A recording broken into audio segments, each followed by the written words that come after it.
¿Qué tal?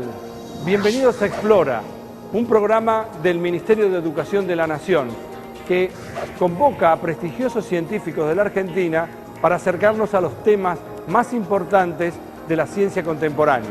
Hoy vamos a hablar de biotecnología.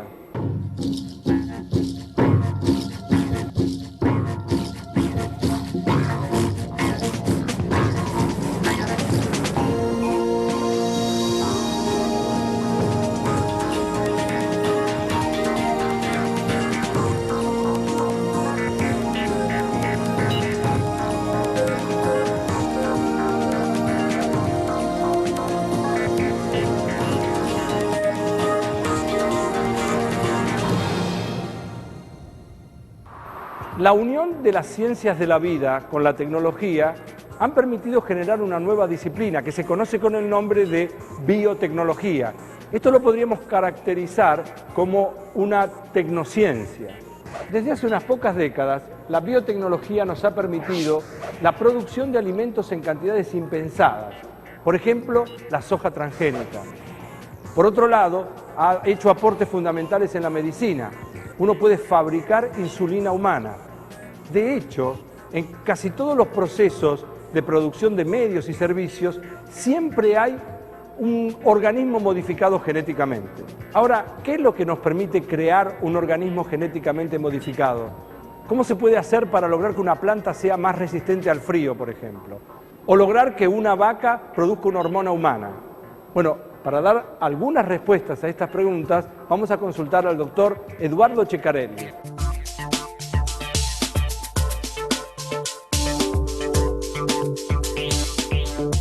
El hombre ha modificado genéticamente organismos desde la prehistoria, cuando seleccionó cultivos, cuando cruzó animales de granja.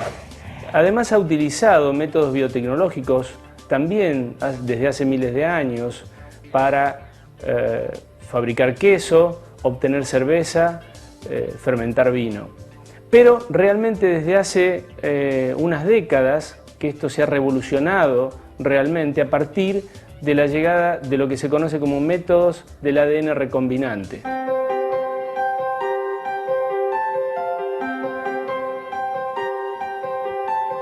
Estas metodologías se basan en la posibilidad de cortar ADN de un organismo con enzimas específicas conocidas como enzimas de restricción, y los fragmentos aislados pueden ser nuevamente ligados utilizando unas enzimas conocidas como ligasas. Si este ADN así ligado y obtenido tiene la capacidad de replicarse en bacterias, se podrán obtener millones de copias del mismo.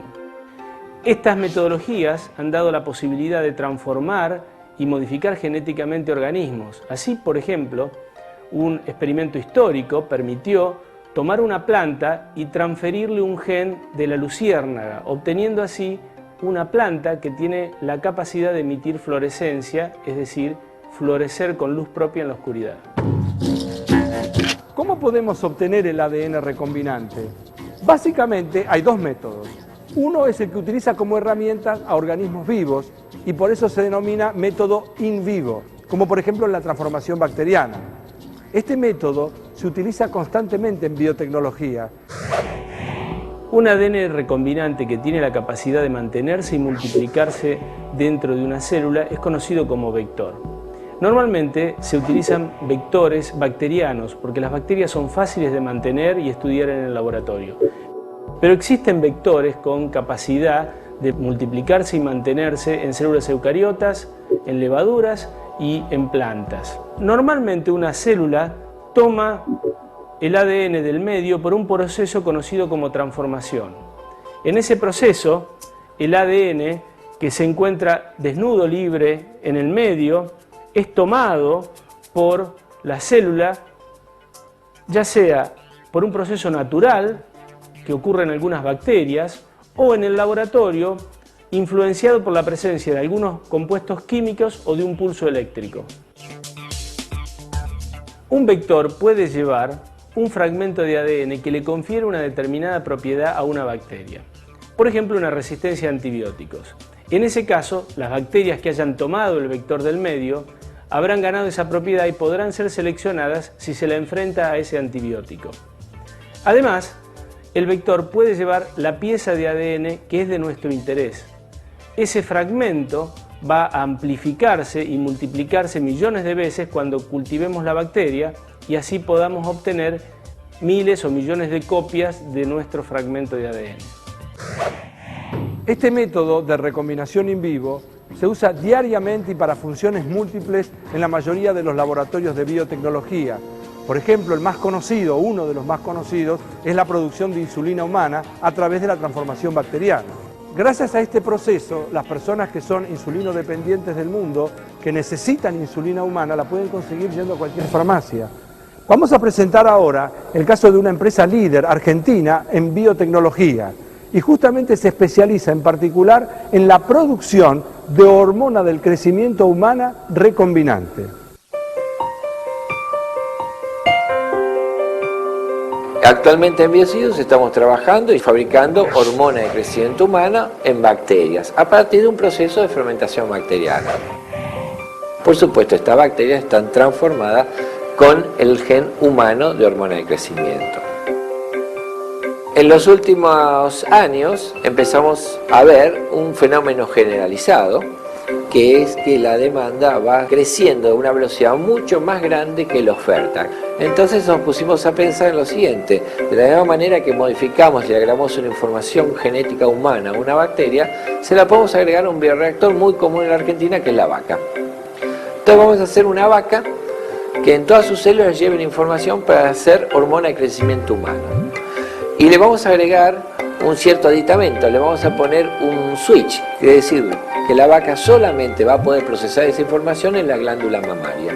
De manera que cuando esa vaca genere leche que la hace para alimentar el ternero, en esa leche coloque las proteínas de alimentación del ternero, pero además lleve la hormona de crecimiento humano. Para eso tenemos que superar dos etapas. Tenemos que saber clonar vacas, porque ahora la vaca deja de ser un animal y pasa a ser un elemento de laboratorio de la misma marca. Entonces por eso necesito tener animales idénticos, clones. Y por supuesto, clones y transgénicos, que todos tengan la información adecuada. El ordeñe de la vaca diariamente dará leche. Y entre las proteínas que hay en esa leche habrá una proteína humana. Esa leche va a venir al laboratorio. De esa leche se va a purificar la hormona de crecimiento hasta homogeneidad, que es decir, al 100% de pureza, y esa materia prima será la base de un producto farmacéutico para el tratamiento de muchos procesos, pero el más conocido, el más realmente impactante es el enanismo hipofisario.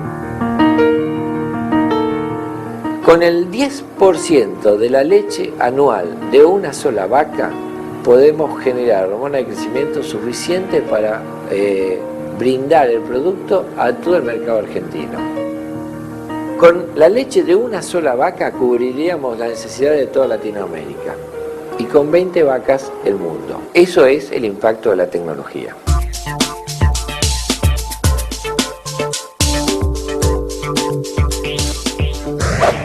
Usar organismos vivos no es la única manera de obtener ADN recombinante. Dijimos que había básicamente dos métodos. Uno ya lo vimos, in vivo. Hay otro que se llama in vitro.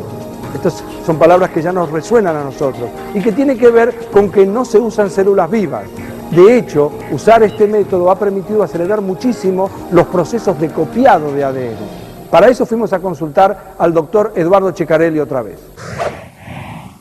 En 1985, una nueva técnica revoluciona la biología molecular. Esta técnica, conocida como la reacción en cadena de la polimerasa o PCR, se basa en la capacidad de una enzima de copiar moléculas de ADN. La técnica se basa en copiar ambas hebras del ADN a partir de dos fragmentos pequeños de ADN que se localizan en lugares complementarios y que la enzima utiliza para iniciar la copia de ese ADN. Este ciclo de amplificación se repite en formas sucesivas mediante etapas de calentamiento y enfriamiento. Durante el calentamiento las hebras son separadas y durante el enfriamiento posterior todo el material del ciclo anterior es copiado nuevamente. De esta manera se produce un crecimiento exponencial del ADN a amplificar, obteniéndose millones de copias del ADN molde originalmente elegido. Ya hemos visto entonces las principales herramientas del trabajo de los laboratorios en biotecnología o de biotecnología. De hecho, en cualquiera de estos laboratorios se están produciendo organismos genéticamente modificados, híbridos, clones y transgénicos. Cualquier cruza entre miembros de distinta especie es lo que se llama un híbrido. Por ejemplo, algunas variedades de maíz. En cambio, un clon es cuando dos individuos tienen el mismo material genético. ¿Y los transgénicos? La tecnología del ADN recombinante es la que nos permite introducir material genético de un organismo en otro. Estos organismos se llaman transgénicos. Ahora bien, tenemos la metodología, pero ¿cómo se hace este proceso? La obtención de un organismo transgénico se realiza a través de dos etapas esenciales. En una primera etapa, el ADN con el cual quiere transformarse al organismo debe ser introducido en sus células. Para eso, se utilizan métodos en los cuales las células son sometidas a pequeños pulsos eléctricos de alto voltaje, son incubadas con algunos reactivos químicos o, en algunos casos, son bombardeadas con microproyectiles, pequeñas balas, que han sido recubiertos con el ADN foráneo. En plantas podemos contar con la ayuda de una bacteria que normalmente se encuentra en el suelo, el Agrobacterium tumefaciens. Esta bacteria posee un vector que normalmente transfiere en forma natural a las plantas y cuyo ADN es posteriormente incorporado en el material genético de esa planta. Si en ese vector nosotros incorporamos el ADN foráneo que queremos transformar, ese ADN finalmente será incorporado a la célula de la planta. En una segunda etapa, las células transformadas con el ADN foráneo o extraño que hemos incorporado deben ser diferenciadas de aquellas que no han tomado el ADN extraño. Es decir, serán seleccionadas por alguna propiedad que este ADN que le hemos incorporado les confieran, como puede ser una resistencia a antibiótico. Posteriormente, estas células seleccionadas serán utilizadas para generar un nuevo organismo modificado genéticamente. La obtención de organismos transgénicos ha sido empleada para la producción desde cultivos de interés agronómico, como el ejemplo de la soja transgénica, hasta bacterias que producen vacunas útiles para la salud humana, o animales que pueden producir una hormona que posteriormente es purificada para uso en medicina. Por ejemplo, en el campo, la creación de organismos transgénicos ha permitido mejorar notablemente los tiempos y la rentabilidad de las cosechas, o en todo caso hasta producir vegetales de consumo masivo que sean más resistentes a las malezas o a los insectos. Ahora vamos a escuchar al doctor Néstor Carrillo, que es doctor en bioquímica de la Universidad de Rosario, y él nos va a hablar de una nueva línea de vegetales resistentes al estrés. El objetivo de nuestro grupo de trabajo es desarrollar plantas transgénicas con tolerancia aumentada a condiciones ambientales adversas, tales como sequía, alta irradiación, temperaturas extremas, otras que pueden darse, y que en conjunto representan el factor más importante que limita el rendimiento de las cosechas y la declinación de los bosques naturales. Nuestro objetivo en última instancia es mejorar el rendimiento de las cosechas y preservar el entorno a través del desarrollo de plantas más resistentes. Nuestra estrategia en este sentido es identificar y manipular genes de microorganismos que ya tienen adquirida naturalmente esta resistencia e introducirlos en un contexto adecuado en plantas modelo para determinar si puede transferirse esta tolerancia al sistema receptor.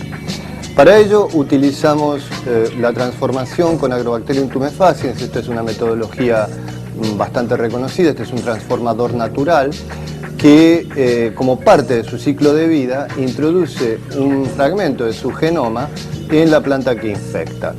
Lo que hacemos en este caso es tomar tejidos de una planta no transformada, infectarlo con un agrobacterium que ha sido manipulado genéticamente y en el cual se le han introducido los genes de interés y luego en un medio selectivo se permite la regeneración de las plantas transformadas. Una vez seleccionadas las plantas transgénicas, se empieza a investigar si verdaderamente han adquirido la tolerancia a la condición ambiental extrema. Para ello se empieza en escala de laboratorio, trabajando con medios definidos, como los que pueden verse en estas cajas. Aquí, como ejemplo, hay una planta de tabaco transgénica a la cual se le ha incluido un gen de resistencia a altas temperaturas, comparada con la planta control no transformada. Mientras la planta transgénica aparece en muy buen estado de salud, la planta control está verdaderamente dañada. Si los experimentos en este sentido han resultado exitosos, se pasa a cultivo en cámara, en soporte tierra, y si estos resultados también son alentadores, se establecen convenios para realizar ensayos a campos e introducir el rasgo genético novedoso en plantas de interés agronómico. En los últimos tiempos, el campo argentino sufrió una transformación realmente importantísima y de hecho esa transformación permitió resolver problemas que la sociedad tenía en otros sectores. Esta transformación se debió en gran medida a la aparición de un organismo genéticamente modificado, que fue la soja transgénica resistente al glifosato. Veamos ahora qué características tiene, qué beneficios, pero también qué perjuicios tiene producir en el país soja transgénica.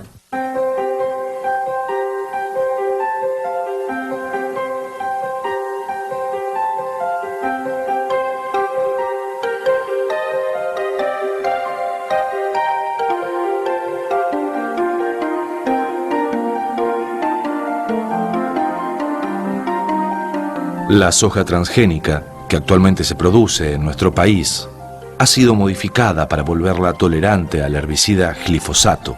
Este herbicida actúa en plantas sin modificar. Para evitar que el herbicida dañe a la soja, a esta se le incorporó una enzima de una bacteria resistente al herbicida. La soja, así transformada, adquiere una ventaja selectiva frente al herbicida en agrosistemas manejados por el hombre. La semilla obtenida es esencialmente equivalente a aquella proveniente de plantas no transgénicas. Es decir, a nivel alimenticio no se observan diferencias detectables entre ellas y solo pueden ser diferenciadas por métodos de biologías moleculares. Su expansión, asociada al beneficio económico que produce, promueve la utilización de grandes superficies, la tendencia al monocultivo y la utilización de agroquímicos y fertilizantes. Esto, sin políticas adecuadas de control y planificación, pone en riesgo la sustentabilidad del ecosistema agrícola argentino. En el próximo bloque vamos a introducir la perspectiva ética por un lado, la legal, y también vamos a aprender qué es lo que opinan distintos organismos internacionales sobre la biotecnología.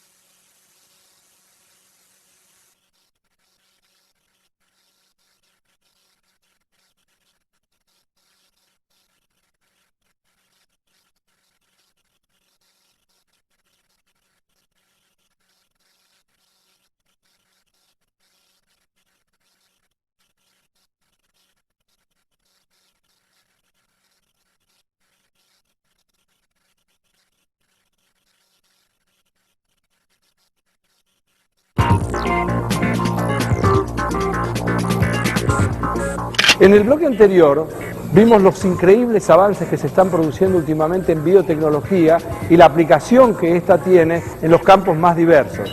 Claro, inmediatamente surgen muchísimas preguntas. Por ejemplo, ¿hasta dónde podemos manipular genéticamente organismos? ¿Es ético manipular embriones humanos para salvar una vida? ¿O en todo caso, está bien salvar una vida actual pero sacrificando una vida futura? Es un debate abierto, presenta dilemas muy complejos y por ahora para esto tenemos muchas, pero muchas más preguntas que respuestas.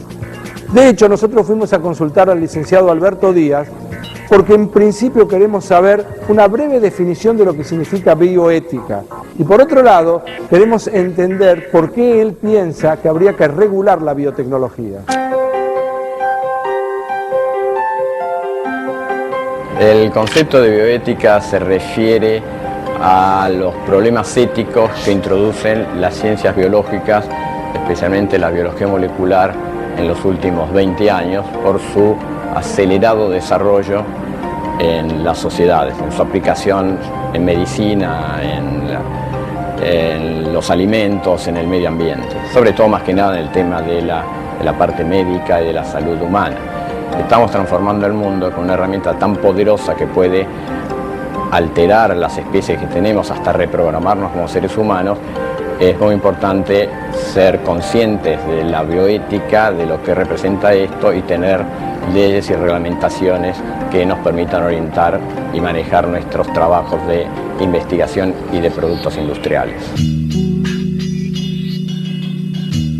La responsabilidad social que tienen los científicos es muy grande, pero más que los científicos son los que lo tienen los productores y los industriales, porque son los que van a utilizar estas tecnologías. Por más reglamentación exigente que conozca del tema, lo que es muy importante es que la sociedad se entere de esto, participe y no quede solamente en la decisión de unos pocos expertos de lo que hay que hacer en esta materia, sino que sean discusiones sociales para hacer buen uso de los grandes beneficios que trae la biotecnología. Si uno busca con cuidado, en cualquiera de los medios de comunicación, casi todos los días aparece el tema de las células madres. Ahora, ¿qué son las células madres? ¿Por qué se debate tanto alrededor de ellas? ¿Y qué es lo que uno tendría que saber para tener una opinión, para poder formarse una opinión sobre este tema? Por eso nosotros fuimos a consultar al doctor Justo Sagnier.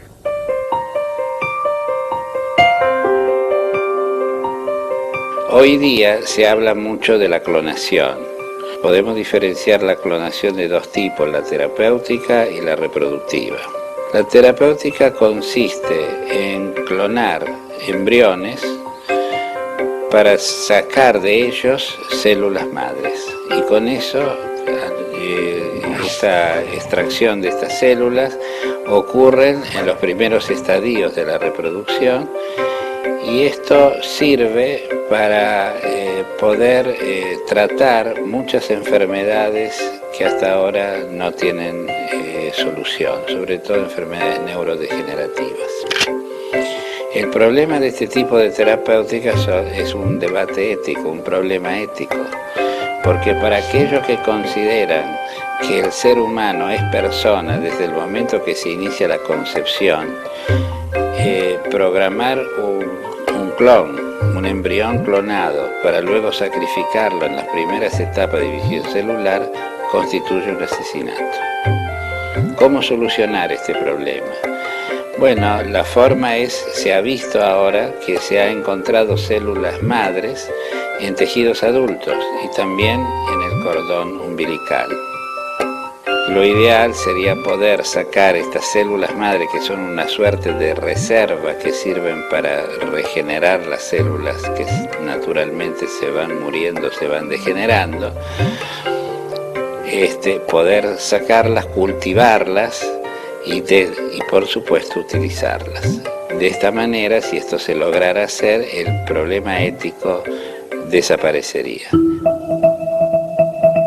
La diferencia entre células embrionarias, totipotenciales o stem cell, todos estos términos son sinónimos, es una célula que es capaz de que a partir de ella generar un organismo completo.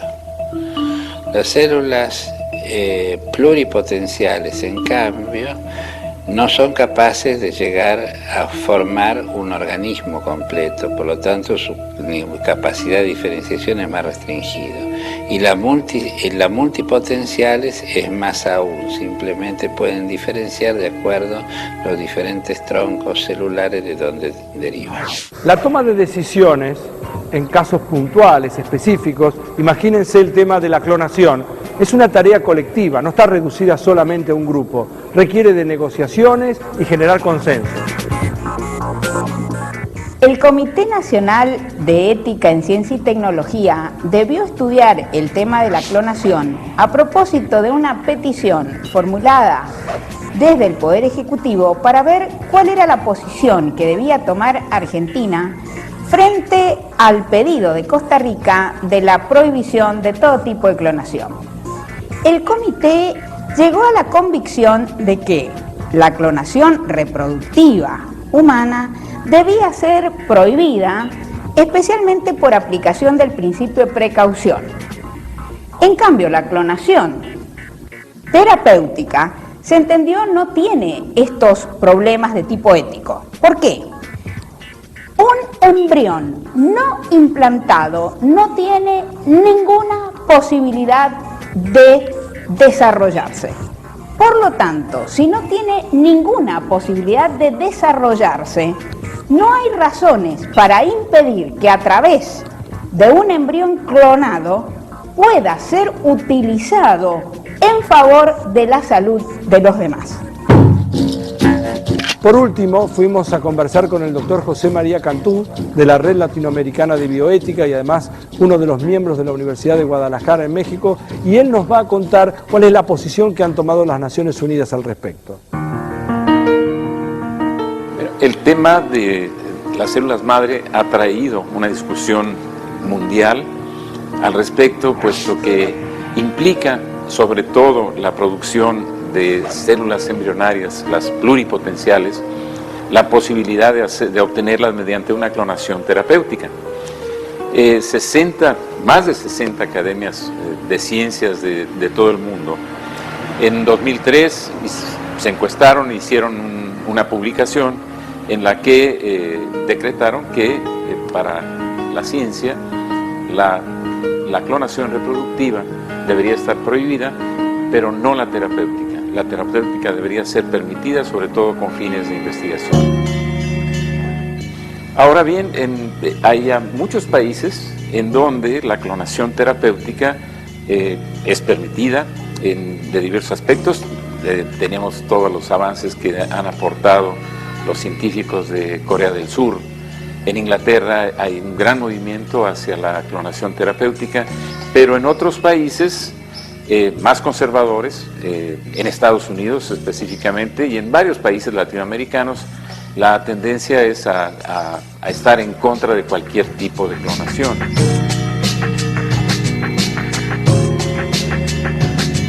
La Organización de las Naciones Unidas, el 8 de marzo de 2005, emitió una declaración acerca de la clonación humana, en la que se pronuncia definitivamente en contra de cualquier tipo de clonación.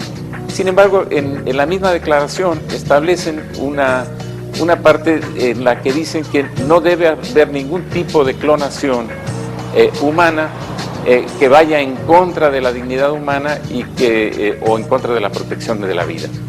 Pues ahí este párrafo seguramente da la permisividad, cuando menos, de la clonación terapéutica, ya que la clonación terapéutica está dirigida fundamentalmente a tratar enfermedades y es lógico que la dignidad humana pues nos obliga a tratar de ofrecer a cualquier individuo las mejores posibilidades de un tratamiento para una enfermedad cualquiera. Casi todo lo que produzcamos o hagamos como sociedad en las próximas décadas va a estar signado por los desarrollos que se produzcan en biotecnología. Por eso nosotros hemos presentado, por un lado, la perspectiva científica, pero por el otro, también los dilemas éticos que se abren. Esto fue Explora, un programa del Ministerio de Educación de la Nación. Hoy día se habla mucho de la clonación. Por un lado entra pasto y agua y por otro lado salen medicamentos. Canadá, Estados Unidos, Argentina y China fueron los países que más produjeron cultivos biotecnológicos. Los llamados cultivos BT, que son modificados para contener sus propios insecticidas, también se han comprobado posibilidades de riesgos ecológicos. Los métodos utilizados por la biotecnología tienen un enorme potencial. Sin embargo, estos deben ser analizados y regulados de manera de obtener los máximos beneficios, reduciendo al mínimo los riesgos y perjuicios para la sociedad. Eso es el impacto de la tecnología.